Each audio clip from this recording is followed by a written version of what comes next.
Mortal Game is a low-budget creature feature that you can't help is feeling that it is inspired by the Predator movie. It's probably Prey, I would suggest, when this one was produced. And it's almost like the inverse of the Predator story. So the setup is, there is a kind of island which is known to have some type of creature or creatures that inhabit it. And it's basically used as a high-end sort of game preserve where people want to hunt these kind of creatures, but no one's ever actually survived it, and as such, no one's actually killed these creature or creatures. And it follows a group of hunters, all of whom have differing reasons for wanting to go and hunt this this creature. So it follows this group of people in this kind of lush jungle forestry like island, trying to hunt this creature while it in turn hunts for them. So you basically have a similar kind of setup to Predator, but with the intention that our kind of group of protagonists are actually hunting the creature rather than the creature hunting them. But of course, tables ended up getting turned. So let's talk about it. What I think works in this movie's favour. Now, this is a low-budget movie, so we do have to have expectations in check. I am going to say, and in the sphere of low-budget movies, I have to say I actually quite like the creature. Now, it kind of reminds me a little bit of the movies, the Pumpkinhead movies, actually. It looks a little bit like that. Not exactly the same, but close enough where you can feel, oh, do you know what, that reminds me of those Pumpkinhead movies with, you know, Lance Henriksen and all that.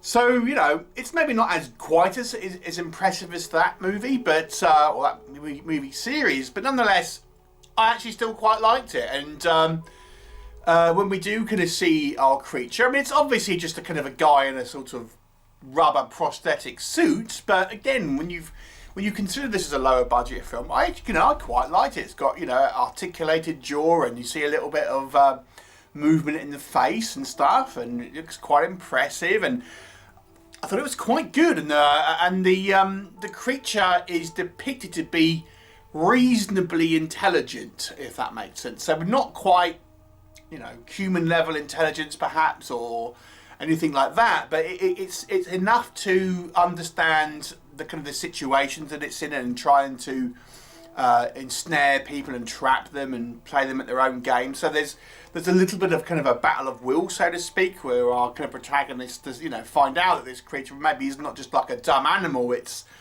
able to at least reason to a certain degree. I will also say I think there is actually some fairly decent practical gore. In actual fact, I was surprised at how brutal some of the kind of the wounds are. We see a character get their face slashed off, and it's pretty gruesome, I've got to say. But, you know, there's a few other sequences where I think, do you know what? This practical gore is actually fairly well done. So pretty much everything involved in the actual VFX department. Again, when you consider this is a lower budget movie and we have to judge it as such, I've got to say I thought it was pretty good. And the story here is incredibly simple. There's very little actual kind of like narrative, to be honest with you. But I think in a movie like this, where it's really just sort of a very simple setup, hunters are trying to kill this monster for reasons. That's it. You know, so it doesn't really need to have a huge amount of plot, you could argue, because it is just a simple storyline, and you can kind of get straight into it. I mean, we get a little bit of, a title screen telling us, setting up this kind of situation. Okay, we're off to the races, you know.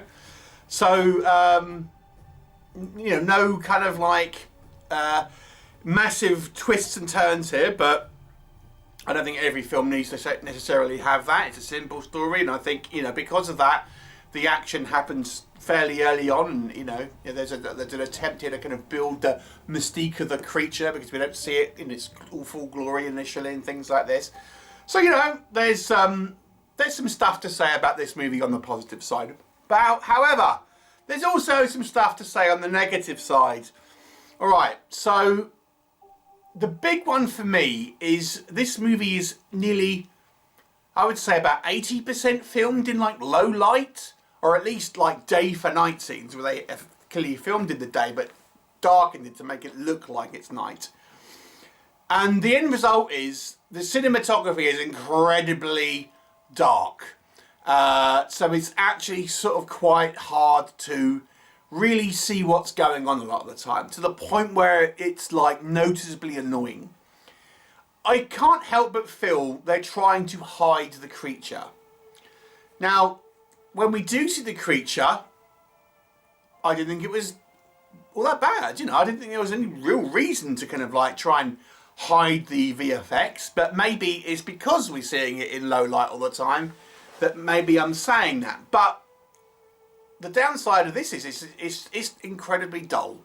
And what I mean by dull, I mean it's visually dull. Because it's just so dark all the time, and you know you can't really see what's going on. And as I say, when filmmakers use this kind of day for light technique, it doesn't really look right, you know. And as such, visually speaking, I've got to say there's some kind of issues here. I'm going to say there's some problems with the setup here. Now, this is a B movie, you might not care, you know, it's a simple plot, but, you know, we're told the first thing we see is this kind of title screen saying there's this island where there is monsters on it and no one's come back alive. Well, how is their houses built on this? How is there some basic infrastructure on this island? Who's built this? You know, clearly it was you know, it was built to completion and stuff, and we see some fences and things. So who's built that? Clearly those people got off. You know, it's just like, well, you know, so it's not just some wild island. There is a little bit of infrastructure there. So the very sort of premise is immediately kind of undercut. Again, you might not care. It's a little bit of a nitpick, I admit. Then we have our group of characters, and the weird thing is that they sort of oscillate in how aware they are of what's actually going on.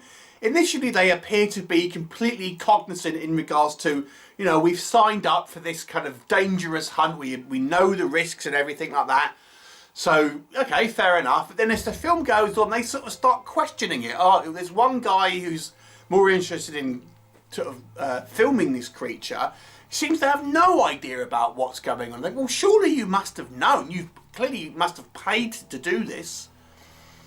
But sort of, he acts like he doesn't really understand what's going on. And then later on, other characters are sort of questioning what this creature is. Oh, it's not an animal. It's not a human. Well, we said at the beginning that the whole thing is that it's said to have monsters on this island. So it's kind of unclear really about, you know, the character's sort of level of engagement and understanding about what's going on. I feel like the movie can't quite decide. The acting isn't particularly strong, I have to say. It's not distractingly bad, I'll give it that, but it's not exactly going to be carried by some sort of strong performances here, if I'm being completely honest with you. And I don't know, the whole setup seems a little janky to me. Again, this is a low budget movie. It's a basic setup.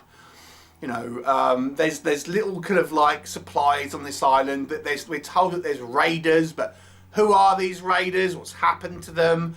You know, there's other things as well, like who owns this island? How come, like, you know, military haven't gone in there if it's this known this kind of creatures are on there and things like this.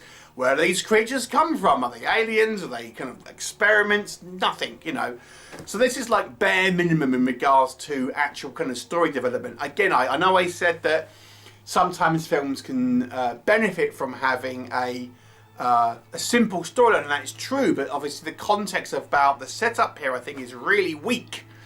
The action sequences, I've got to be honest with you, are not particularly well set up, if I'm honest. They're not the worst, I'll give it that, but you know, it's not exactly thrilling action sequences. Predator, this is not. Overall, I think, to be honest with you, it airs on the weaker side, this one.